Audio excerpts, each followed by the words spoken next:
We continue to follow new developments out of Rockton, where a massive fire is still burning 24 hours after an explosion at a chemical plant. Police in Rockton say residents within 1 mile of that plant should evacuate, and everyone within 3 miles should wear a mask.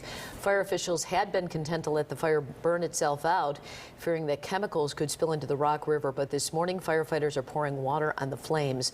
Glenn Marshall is watching from nearby South Beloit, and he's going to bring us up to date. Glenn? Hey, good morning. Like you said, we're in another town away from Rockton, but you can still see those massive clouds of smoke coming out of that chemical plant right now. You see, it's pretty bright out here right now, but then you have this situation where you just see this dark cloud of smoke coming, and a couple of businesses that are along this road here that we're on, which is Blackhawk Boulevard, some have closed down. The Wendy's is open right now, but again, a lot of people have not been able to go to work due to this situation because they had to evacuate at least 1 mile away from this. Take a look at the scene from yesterday. The massive inferno engulfed what is left of the Chemtool Incorporated chemical plant on Prairie Hill Road. When it comes to how it started, officials are still investigating that answer. Yesterday around 7 a.m., 70 employees were evacuated. Amazingly, no one was injured. The Illinois Emergency Management Agency believes antifreeze, nitrogen, sulfuric acid are among the chemicals that were burning inside that building. The fire prompted an emergency evacuation for people in a 1 mile radius of the chemical plant, causing about 1,000 people to be affected, including those in Rockton's downtown area.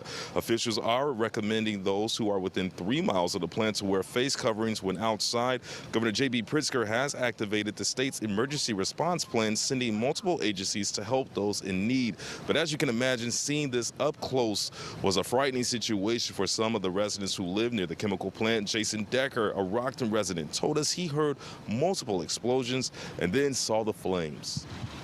I don't know if it was an airplane flying over, but when I stepped outside, I saw the smoke plumes coming up and debris was falling from the sky, and it's everywhere, huge pieces coming down.